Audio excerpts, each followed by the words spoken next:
Alors, les conséquences de ces résultats, de cette très large victoire de la droite, il y en a plusieurs. Premièrement, immédiate, dès demain ou après-demain, un remaniement du gouvernement pour montrer que l'exécutif est à l'écoute des Français et a entendu le message.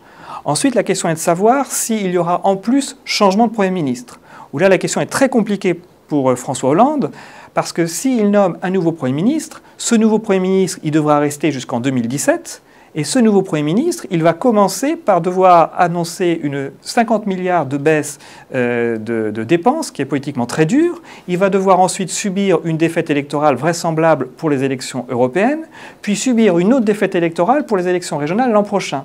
Donc la difficulté pour François Hollande, s'il nomme un nouveau Premier ministre aujourd'hui, c'est que ce Premier ministre risque d'être très affaibli très vite, alors qu'il devra rester à ses côtés jusqu'en 2017. C'est pour ça que François Hollande a vraiment intérêt, et c'est ce qu'il se disait, à garder Jean-Marc Ayrault le plus longtemps possible. On va voir ce soir si la défaite est telle que malgré cela, il ne peut pas conserver Jean-Marc Ayrault, mais lui certainement, dans son esprit, il avait en tête de garder Jean-Marc Ayrault pour ne pas user tout de suite son successeur.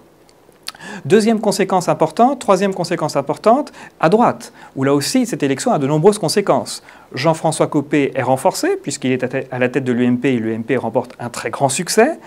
François Fillon, lui, au contraire, est plutôt affaibli, puisque pour revenir sur le devant de la scène, il pariait certainement sur un score mitigé de la droite, et un affaiblissement de Jean-François Copé. Donc là, du coup, les choses sont compliquées pour lui, d'autant plus que l'on sait que son image de présidentiable est déjà en chute libre chez les sympathisants de droite. Nous avons aussi Alain Juppé, qui lui est très renforcé par cette élection municipale, puisqu'il a été élu très largement dès le premier tour. Nous avons Nicolas Sarkozy, qui lui reste très en tête des présidentiables à droite, mais qui a été affaibli par les affaires. Enfin, nous avons François Bayrou, qui ce soir gagne très largement son élection à Pau, et ce qui le remet dans le jeu. Bref, nous avons à droite des leaders qui sont affaiblis, d'autres qui sont renforcés, et tous vont avoir intérêt à revenir sur le devant de la scène, les uns pour rebondir très vite, les autres pour pousser leur avantage le plus loin possible. Ce qui signifie que ce n'est pas parce que la droite gagne largement les élections ce soir que les bisbilles au sein de la droite et entre les leaders de droite vont s'arrêter. Au contraire, il y a tout à parier que soit dès demain, soit après les élections européennes, les conflits entre leaders de droite recommencent de plus belle. Autre conséquence de ces élections municipales, cette fois au point de vue local, comme il y a beaucoup de communes qui passent de gauche à droite, eh bien, il y aura aussi beaucoup de communautés d'agglomération, de communautés de communes qui vont passer de gauche à droite. Or, on sait que ces communautés d'agglomération, ces communautés de communes ont beaucoup plus de pouvoir aujourd'hui, et donc il faudra bien faire attention à cela, parce qu'on peut avoir des villes, par exemple comme Lille, qui sont conservées par la gauche, mais des communautés d'agglomération qui, elles, passent de gauche à droite, et ça pourrait être le cas à Lille, et ça aussi c'est un élément très important qui en entraîne une autre conséquence également très importante qu'il faut avoir en tête. Vous savez que la dernière fois, le Sénat est passé à gauche, mais avec quelques voix d'avance.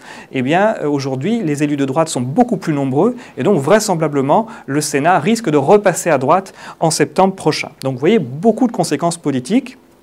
Dernière conséquence, c'est sur le Front National. Le Front National, pour l'instant, à l'heure où je vous parle, gagnerait 3 grandes villes, en plus d'Hénin-Beaumont. Ils auraient Béziers, ils auraient Fréjus, ils en auront peut-être encore quelques-unes, mais plus petites. Ce qui signifie que le Front National fait encore un petit peu mieux qu'en 1995. Là encore, je le répète, il faut comparer le score du Front National, non pas par rapport à 2008 ou 2001, où là, le Front National subissait une très forte crise. En 2008, parce qu'on était juste après la défaite de Le Pen, qui avait obtenu que 9%, 9-10% en 2007.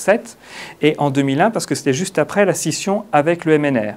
Donc en fait, le Front National retrouve son score de 95, qui était la dernière élection où le Front National ne traversait pas de crise particulière.